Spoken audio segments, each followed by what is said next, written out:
we go. Sources have told our Adam Schefter that Texans star quarterback Deshaun Watson is still upset with the franchise over, among other issues, the process they used to hire general manager Nick Caserio.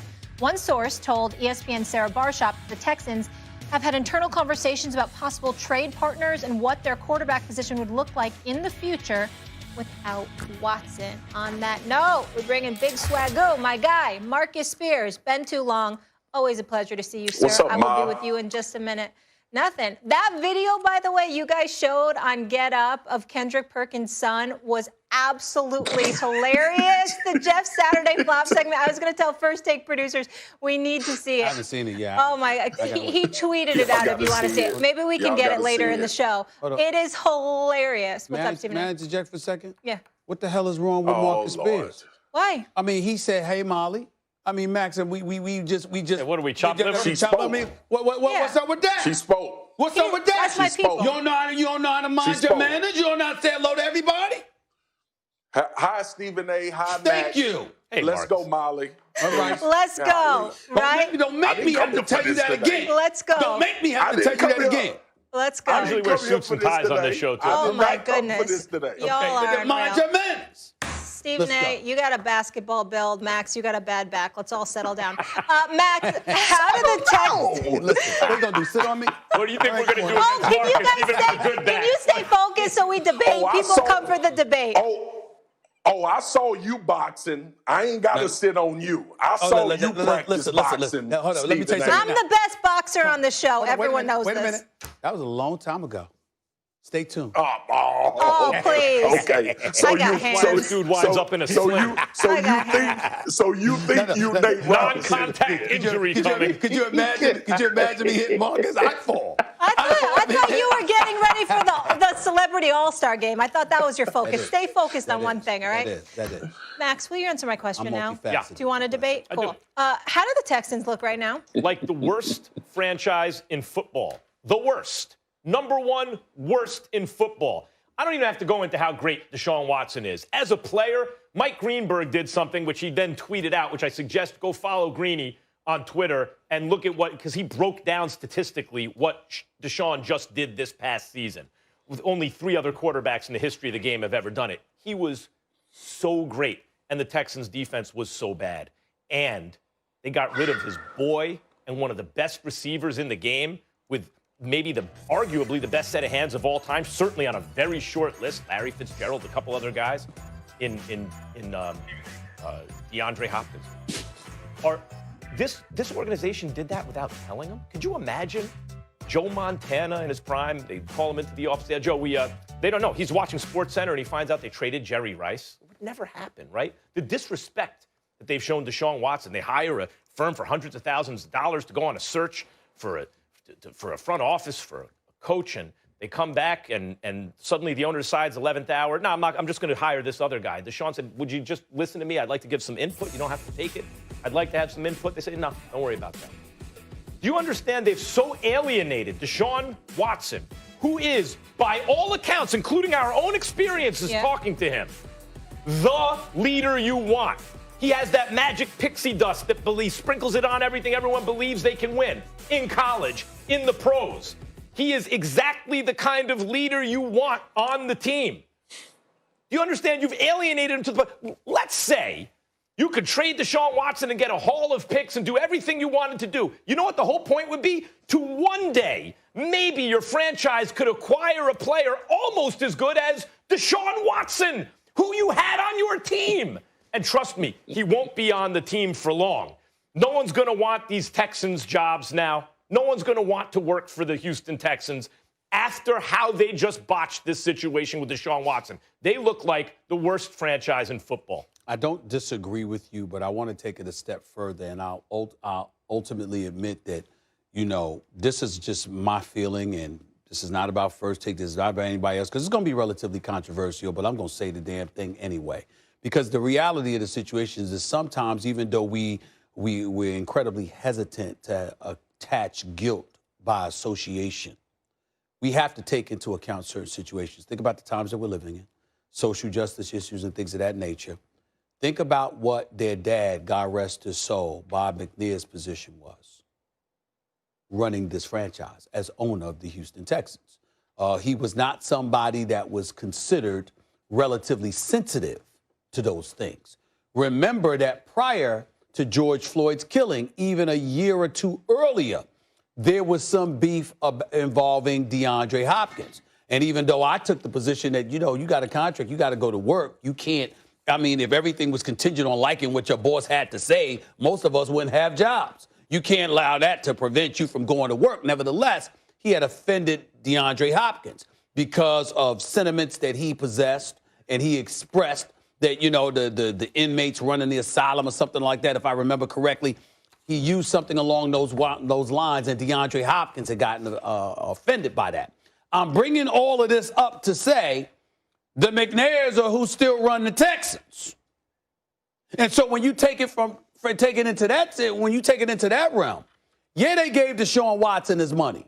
Yes, he was tearful in his gratitude and appreciation when he had the press conference, thanking them for the faith that they showed in him. So why would Deshaun Watson do an about face?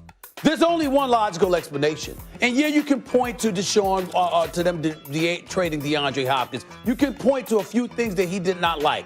But ultimately, if you talk to Dabo Swinney, his coach at Clemson, if you talk to teammates and friends of Deshaun Watson, people who know him, that's not who he is. He's a real dude. What would the about face entail? How do you go from crying with gratitude for them paying you to switching around and saying, I want out of there? There can only be one thing, and that is whatever you did after you gave him the money alienated him, which means you basically told them, we gave you the money, now shut the hell up, go play, and we'll do this.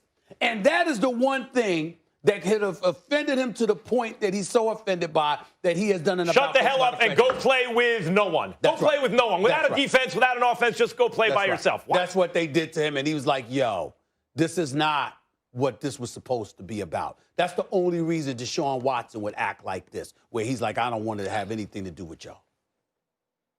Yeah, look, the question that was posed is how do the Texans look in this situation? Terrible. But they've looked terrible before, to your point, Stephen A., with the late owner. They've looked terrible before, to your point, Max, with trading DeAndre Hopkins, with a young quarterback that's in his prime. I remember all of us sat on this show and went crazy about that particular situation. But this is how it was explained to me about Deshaun Watson from someone. They disenfranchised their franchise throughout this process.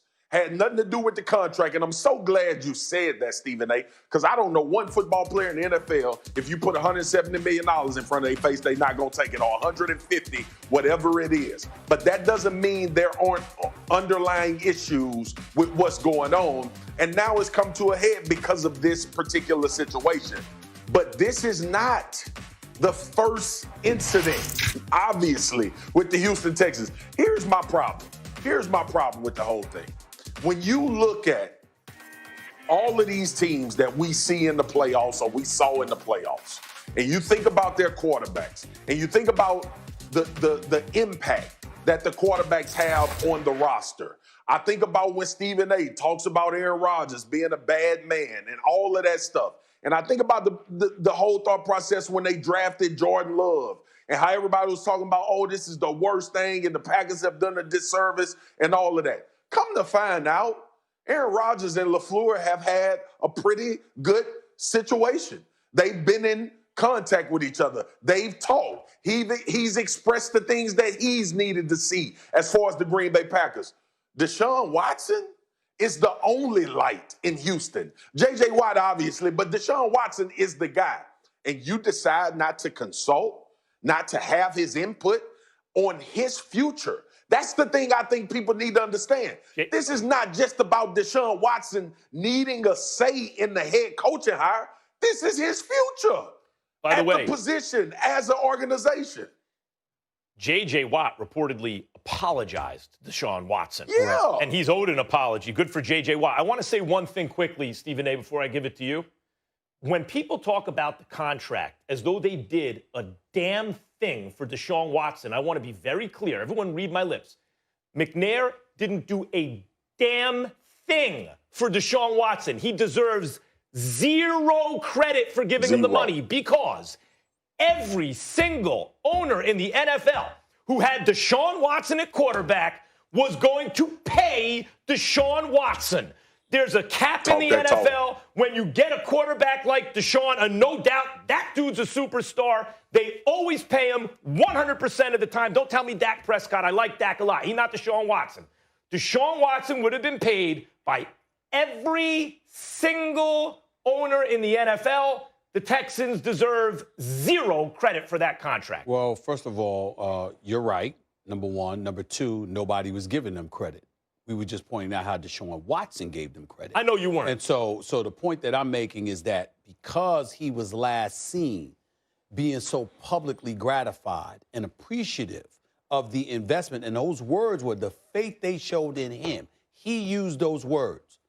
Think for a second what it takes for somebody of that high character to do an about face against an organization that just a year ago he was so appreciative of. They had to do something. And I'm not talking about just the moves that they made. You're talking about credibility. They had to lie to him, Max. They had to look him in the face and disrespect him. They had to do something that is such to an him important for him to change course like that. That is such an important point, because you could point to some athletes where if they had a problem with the team and you didn't know any details, you'd be like, that's probably on the athlete. But Deshaun Watson, if someone has a problem with Deshaun Watson, the assumption will be that's the team's fault. Yeah, it appears to be a toxic situation for him right now. I'll leave you with this. Deshaun Watson accounted for 83% of the team's offense, the highest rate in a season by any player in NFL history. Unreal. Let the sweepstakes begin and let the best man win. Hey, Marcus.